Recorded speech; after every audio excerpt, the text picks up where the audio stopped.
Bismillahirrahmanirrahim. Assalamualaikum warahmatullahi wabarakatuh. Perkenalkan, saya Muhammad Syarifuddin dari kelas MJ404 dengan nomor induk mahasiswa 230201010207.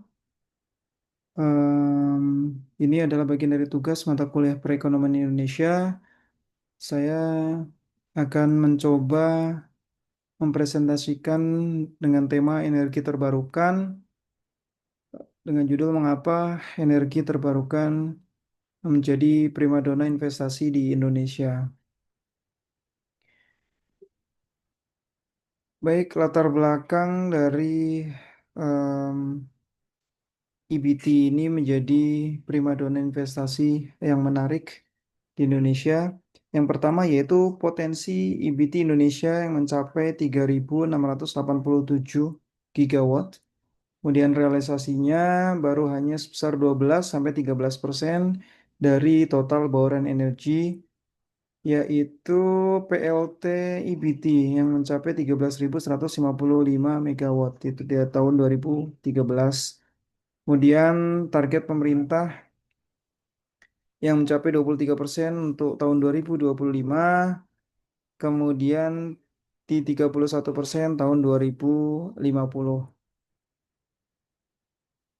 Ya, ini artinya Indonesia masih mempunyai potensi EBT yang sangat tinggi yang baru hanya dimanfaatkan sebesar 12-13%. Artinya 87% peluang itu masih belum tergarap dan ini menjadi bagian dari ladang hijau atau greenfield area bagi banyak investor di Indonesia. Kemudian daya tarik selanjutnya yaitu potensi yang masih luar biasa besar, kemudian permintaan yang tinggi terutama dari kawasan industri dan urban, kemudian komitmen kebijakan JETP atau Just Energy Transition Partnership dalam pendanaan internasional yang sebesar 20 miliar US dollar. Kemudian arah global menuju dekarbonisasi atau net zero carbon di tahun 2060. Ya, ini tentu sangat menarik bagi investor. Kemudian daya tarik selanjutnya yaitu mengenai kebijakan dari pemerintah melalui Perpres nomor 112 tahun 2022 tentang percepatan procurement, fasilitas fiskal, larangan PLTU baru, kecuali untuk energi transisi. Kemudian OJK juga menjalankan Green Taxonomy dan Sustainable Finance. Kemudian investasi di sektor EBT bukan hanya dibolehkan, tetapi 100% asing itu disambut alias bisa masuk. Ya, jadi Perpres yang nomor 112 tahun 2022 ini menyederhanakan izin tentunya ya, memberi jaminan harga, kemudian em, melarang PLTU baru kecuali dalam bentuk transisi. Kemudian ada Green Taxonomy tadi, ini juga merupakan instrumen keuangan yang dipermudah ya dari segala macam perizinannya. Kemudian untuk investasi asing atau investor asing ini diberikan 100% disambut ya oleh pemerintah kita. Kemudian selanjutnya ada tren investasi di EBT ini yang bagus ya. Rata-rata investasi EBT ini 1,62 miliar US dollar per tahun. Kemudian realisasi tahun 2023 ini datanya yang kami ambil itu turun menjadi 9,3% ke 1,5 miliar US dollar. Kemudian realisasi investasi tahun 2024 sebesar 1,49 miliar US dollar. Kemudian tahun 2025 diperlukan investasi sebesar 14 miliar US dollar. Kemudian ada juga dukungan dari Permen SDM atau Peraturan Menteri SDM ya nomor 11 tahun 2024 tentang TKDN. Ini akan menarik lebih banyak investasi diharapkan ya. Kemudian kebutuhan hingga tahun 2030 yang diharapkan itu mencapai 146 miliar US dollar atau sekitar 20 sampai 40 miliar US dollar per tahun ya hingga tahun 2050.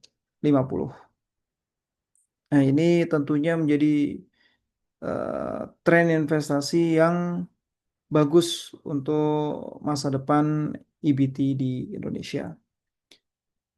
Dan kita lihat para investor asing utama yang telah masuk di sektor EBT di Indonesia yang tentunya ini para pemain asing ya yang sudah masuk ya pemain global yang masuk ke Indonesia. Yang pertama ada Hyundai yang melakukan investasi tahap awal sebesar 1,1 miliar untuk pabrik baterai.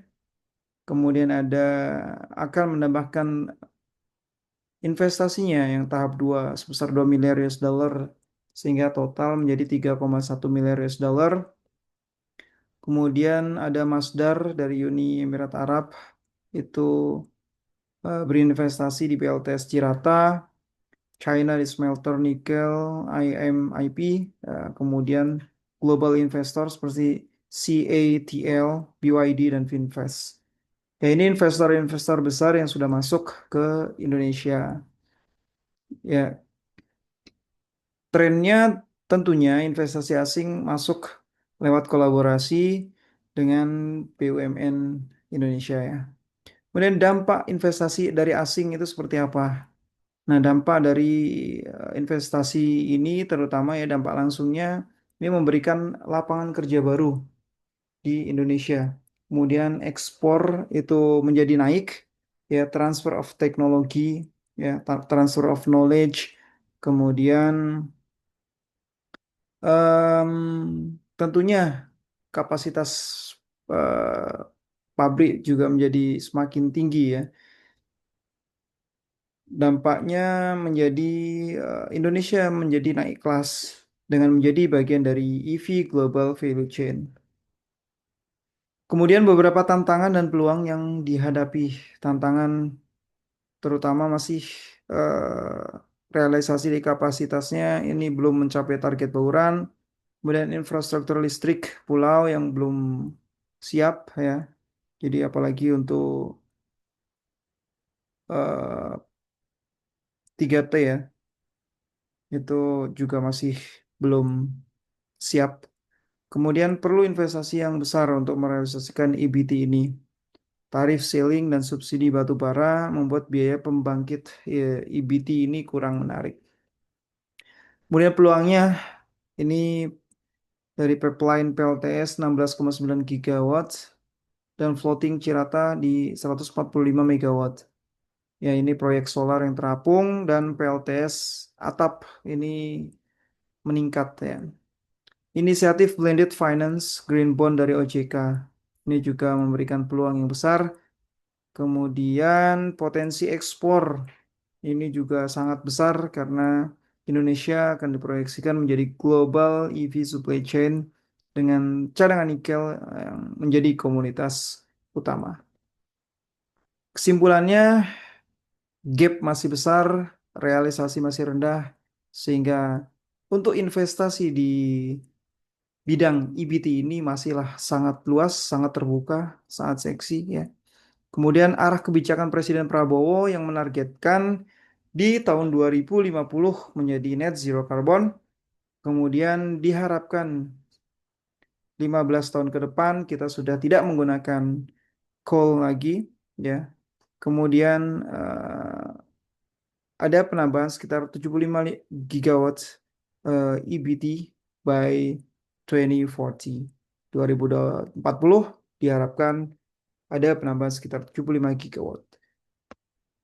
Demikian, terima kasih banyak atas kesempatannya. Terakhir, investasi energi terbarukan atau EBT ini bukan soal pilihan, namun juga keharusan. Karena di EBT ini bukan hanya profit yang kita ambil, namun juga demi menjaga sustainable dari planet bumi yang kita tempati ini. Terima kasih. Assalamualaikum warahmatullahi wabarakatuh.